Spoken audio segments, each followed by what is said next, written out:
ಧರ್ಮಸ್ಥಳದಲ್ಲಿ ಮತ್ತೆ ಶುರುವಾಗುತ್ತಾ ಉತ್ಖನನ ಅನ್ನುವಂತ ಒಂದು ಪ್ರಶ್ನೆ ಇದೆ. ಬಂಗ್ಲೆಗುಡ್ಡ ರಹಸ್ಯ ಭೇದಿಸಲಿಕ್ಕೆ ಎಸ್ಐಟಿ ಸಕಲ ಸಿದ್ಧತೆಯನ್ನ ಮಾಡಿಕೊಂಡಿದೆ.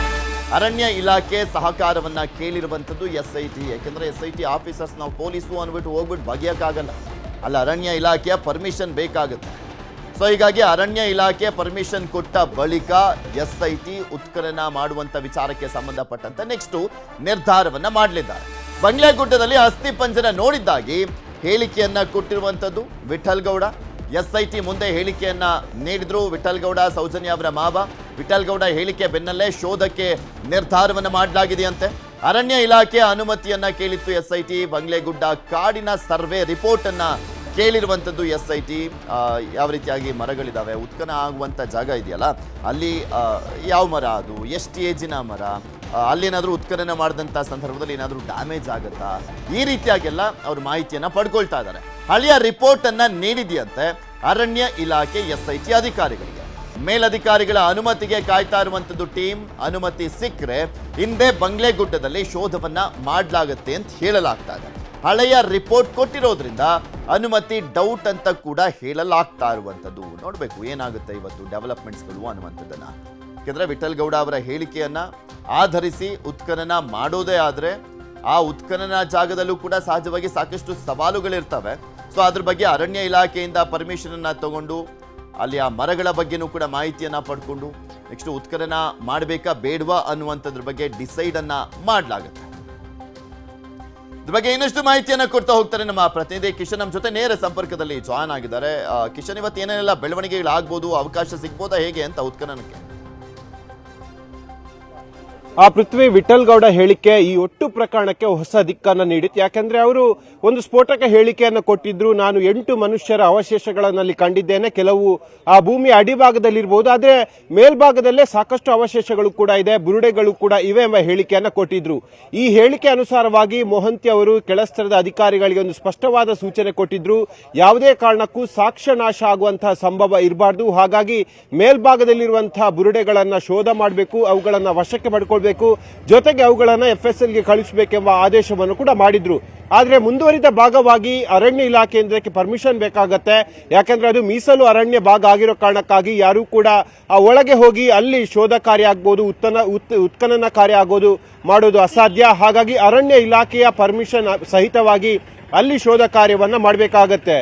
ನಿನ್ನೆ ಇಡೀ ದಿನ ಅರಣ್ಯ ಇಲಾಖೆಯ ಸರ್ವೆ ರಿಪೋರ್ಟ್ಗಾಗಿ ಎಸ್ಐಟಿ ಕಾದಿತ್ತು. ಸಂಜೆ ವೇಳೆ ಎಸ್ಐಟಿಗೆ ಅರಣ್ಯ ಇಲಾಖೆಯ ರಿಪೋರ್ಟ್ ಕೈ ಸೇರಿದೆ. ಹಾಗಾಗಿ ಇವತ್ತು ಏನ್ ಮಾಡುತ್ತೆ ಅನ್ನೋದು ಬಹಳ ಕುತೂಹಲಕ್ಕೆ ಸಾಕ್ಷಿಯಾಗಿರುವಂತದ್ದು. ಸದ್ಯಕ್ಕೆ ಮೇಲಾಧಿಕಾರಿಗಳಿಂದ ಯಾವುದೇ ರೀತಿಯಾಗಿ ಅನುಮತಿಗಳು ಬಂದಿಲ್ಲ. ಯಾಕೆಂದ್ರೆ ಸರ್ಕಾರ ಮತ್ತೆ ಶೋಧ ಕಾರ್ಯಕ್ಕೆ, ಮತ್ತೆ ಉತ್ಖನನ ಕಾರ್ಯಕ್ಕೆ ಅನುಮತಿ ಕೊಟ್ಟಿಲ್ಲ ಎಂಬ ಮಾಹಿತಿಗಳು ಸದ್ಯಕ್ಕೆ ಬೆಳಕಿಗೆ ಬರ್ತಾ ಇದೆ. ಯಾಕಂದ್ರೆ ಮೊದಲ ಹಂತದ ಉತ್ಖನನ ಸಂದರ್ಭದಲ್ಲಿ ಸಾಕಷ್ಟು ದೊಡ್ಡ ಮಟ್ಟಿನ ಆಕ್ರೋಶಕ್ಕೆ ಕಾರಣ ಆಗಿತ್ತು.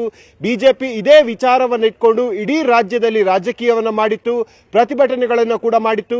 ಸರ್ಕಾರ ಅಲ್ಲಿ ಉತ್ಖನನ ಮಾಡುವ ಮೂಲಕವಾಗಿ ಕ್ಷೇತ್ರಕ್ಕೆ ಅಪಚಾರವನ್ನ ಮಾಡ್ತಾ ಇದೆ ಎಂಬ ನೇರವಾದ ಆರೋಪವನ್ನು ಮಾಡಿತ್ತು.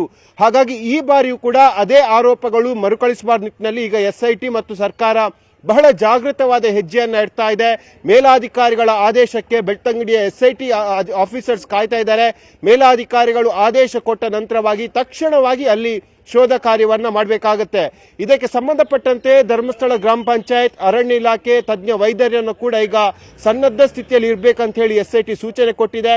ಹಾಗಾಗಿ ಇವತ್ತು ಮೊಹಂತಿ ಅವರು ಸೂಚನೆ ಕೊಟ್ಟ ತಕ್ಷಣವಾಗಿ ಪರ್ಮಿಷನ್ ಎಲ್ಲ ಕೇಳಿದಾರಲ್ಲ, ಏನಾದ್ರೂ ಪರ್ಟಿಕ್ಯುಲರ್ಲಿ ಇಂತಿಷ್ಟು ಜಾಗದ್ದು ಮಾತ್ರ ಅಂತ ಏನಾದ್ರೂ ಪರ್ಮಿಷನ್ ಕೇಳಿರೋದ ಅಥವಾ ಓವರ್ ಆಗಿ ಅವರು ಕೇಳಿರುವಂತದ? ಇನ್ನೊಂದ್ ಕಡೆ ಈ ಹಿಂದೆ ಮೊದಲ ಹಂತದಲ್ಲಿ ಉತ್ಖನನ ಮಾಡುವಂತ ಸಂದರ್ಭದಲ್ಲಿ ಸ್ಪಾಟ್ಗಳನ್ನ ಗುರುತಿಸಲಾಗಿತ್ತು, ಅದನ್ನ ಸೆಕ್ಯೂರ್ ಮಾಡುವಂತ ಕೆಲಸವನ್ನ ಮಾಡಲಾಗ್ತಾ ಇತ್ತು, ಅಲ್ಲಿ ಪೊಲೀಸರನ್ನೆಲ್ಲ ನಿಯೋಜನೆ ಮಾಡಲಾಗಿತ್ತು. ಈ ಬಾರಿ ಅದೇ ರಿಪೀಟ್ ಆಗ್ತಾ ಇದೆಯಾ ಅಥವಾ ಆ ರೀತಿಯಾಗಿ ಏನು ಕಾಣಿಸ್ತಾ ಇಲ್ವಾ? ಪೃಥ್ವಿ, ಇಡೀ ಒಟ್ಟು ಪ್ರಕರಣದ ಕೌತುಕ ಗೂಡಾಗಿರುವಂತದ್ದು ಬಂಗ್ಲಗುಡ್ಡೆಯ ಕಾಡು. ಯಾಕಂದ್ರೆ ಚಿನ್ನಯ್ಯ ಕೂಡ ಇದೇ ಕಾಡಿನಲ್ಲಿ ಸುಮಾರು 12 ಸ್ಪಾಟ್ಗಳನ್ನ ಗುರುತು ಮಾಡಿದ್ದ. ಅದನ್ನ ಉತ್ಖನನ ಆದ ಬಳಿಕ ಈಗ ವಿಠಲ್ ಗೌಡ್ರು ಕೂಡ ಹೇಳ್ತಾ ಇರುವಂತದ್ದು ಬಂಗ್ಲಗುಡ್ಡ ಕಾಡಿನ ನಡುಭಾಗದಲ್ಲಿ ಸಾಕಷ್ಟು ಅವಶೇಷಗಳನ್ನ ಕಂಡೆ ಅಂತೇಳಿ. ಹಾಗಾಗಿ ಅಲ್ಲಿ ಜಾಲಾಡಬೇಕಾದ್ರೆ, ಅಲ್ಲಿ ಶೋಧ ಕಾರ್ಯವನ್ನ ಮಾಡಬೇಕಾದ್ರೆ ಅರಣ್ಯ ಇಲಾಖೆಯ ಪರ್ಮಿಷನ್ ಬಹಳ ಮುಖ್ಯ ಆಗತ್ತೆ. ಅದು ಇಡೀ ಬಂಗ್ಲಗುಡ್ಡ ಕಾಡಿಗೆ ಸರ್ಚ್ ಮಾಡೋಕೆ ಈಗ SIT ಮುಂದಾಗಿರುವಂತದ್ದು. ಜೊತೆಗೆ ಅಲ್ಲಿ ಯಾವ್ಯಾವ ಪ್ರಮಾಣದ ಮರಗಳಿವೆ, ಎಷ್ಟು ಜಾತಿಯ ಮರಗಳಿವೆ, ಎಷ್ಟು ಅಂದಾಜು ಎಷ್ಟು ವರ್ಷದ ಮರಗಳಿವೆ ಎಂಬಿತ್ಯಾದಿ ಎಲ್ಲ ವಿನ್ಯಾಸಗಳನ್ನ, ಭೌಗೋಳಿಕವಾದ ವಿನ್ಯಾಸಗಳ ವರದಿಗಳನ್ನ ಕೂಡ ಈಗ SIT ಪಡೆದುಕೊಂಡಿದೆ. ಜೊತೆಗೆ ವಿಠಲ್ ಗೌಡ್ರ ಹೇಳಿಕೆ ಯಾಕೆ ಇಲ್ಲಿ ಪ್ರಾಮುಖ್ಯತೆಯನ್ನು ಹೊಂದಿಕೊಳ್ಳುತ್ತೆ ಅಂತ ಹೇಳಿದ್ರೆ, ಅವರ ಹೇಳಿಕೆ ಸುಳ್ಳಾದ್ರೆ ಇಷ್ಟರ ತನಕ ಕೇಸ್ ಹಾಕಬೇಕಾಗಿತ್ತು. SIT ಅವರ ಆರೋಪವನ್ನ ಸ್ಪಷ್ಟವಾಗಿ ನಿರಾಕರಿಸಬೇಕಾಗಿತ್ತು. ಆದ್ರೆ ಇಲ್ಲಿ ತನಕ ಅಂತಹ ಪ್ರಕ್ರಿಯೆಗಳು ಯಾವುದೂ ಕೂಡ ಆಗಿಲ್ಲ. ವಿಠಲ್ ಗೌಡ್ರ ಮಹಜರು ಪ್ರಕ್ರಿಯೆ ಆದ ಬಳಿಕವೂ ಕೂಡ ಸೈಮನ್ ಅವರ ತಂಡ ಗೌಪ್ಯವಾಗಿ 2 ಬಾರಿ ಬಂಗ್ಲಗುಡ್ಡ ಕಾಡಿಗೆ ಪ್ರವೇಶವನ್ನ ಮಾಡಿ ಅಲ್ಲಿ ಒಂದು ರೀತಿಯಾಗಿ ಶೋಧ ಕಾರ್ಯವನ್ನ ಮಾಡಿತ್ತು, ಅಲ್ಲಿನ ಪರಿಸ್ಥಿತಿಯನ್ನ ಅವಲೋಕವನ್ನ ಮಾಡಿತ್ತು. ಆದ್ರೆ ಅದರ ಬಳಿಕವಾಗಿ ಅಲ್ಲಿ ಶೋಧ ಕಾರ್ಯವನ್ನ ಮಾಡೋದು ಅದು ಅಫಿಷಿಯಲ್ ಆಗಿ ಆಗ್ಬೇಕಾಗತ್ತೆ. ಅದಕ್ಕೆ ಸರ್ಕಾರದ ವಿವಿಧ ಇಲಾಖೆಗಳ ಅಧಿಕಾರಿಗಳು ಕೂಡ ಬೇಕಾಗತ್ತೆ. ಮಹಜರು ಮಾಡಬೇಕಾದ ಸಂದರ್ಭದಲ್ಲಿ ಪಂಚನಾಮೆಗಳು ಕೂಡ ಬೇಕಾಗತ್ತೆ. ಈ ನಿಟ್ಟಿನಲ್ಲಿ ಎಲ್ಲ ಪ್ರಕ್ರಿಯೆಗಳನ್ನ ರೆಡಿ ಮಾಡಿ ಇಟ್ಕೊಳ್ಳಲಾಗಿದೆ. ಆದ್ರೆ ಮೊಹಂತಿ ಅವರ ಆದೇಶ ಬಂದ ತಕ್ಷಣವಾಗಿ SIT ಈ ಬಗ್ಗೆ ಕ್ರಮವನ್ನ ಕೈಗೊಳ್ಳುತ್ತೆ. ಹಾಗಾಗಿ ಇಡೀ ಬಂಗ್ಲಗುಡ್ಡ ಕಾಡಿನಲ್ಲಿರುವಂತಹ ಎಲ್ಲ ಬುರುಡೆಗಳನ್ನ, ಎಲ್ಲ ಸ್ಕೆಲಿಟನ್ಗಳನ್ನ, ಕಾಡಿನ ವಿವಿಧ ಭಾಗಗಳಲ್ಲಿ ಚದುರಿಕೊಂಡಿರುವಂತಹ ಅಂತ ಹೇಳಲಾಗ್ತಾ ಇರುವಂತಹ ಅವಶೇಷಗಳನ್ನ ಶೋಧ ಕಾರ್ಯ ಮಾಡೋದು SITಗೆ ಇರುವಂತಹ ಈಗ ಮೊದಲ ಟಾಸ್ಕ್. ಆ ಟಾಸ್ಕ್ ಅನ್ನ ಸರ್ಕಾರ ಯಾವ ರೀತಿಯಾಗಿ ನಿಭಾಯಿಸುತ್ತೆ ಅನ್ನೋದನ್ನ ಕಾದು ನೋಡಬೇಕಾಗಿದೆ.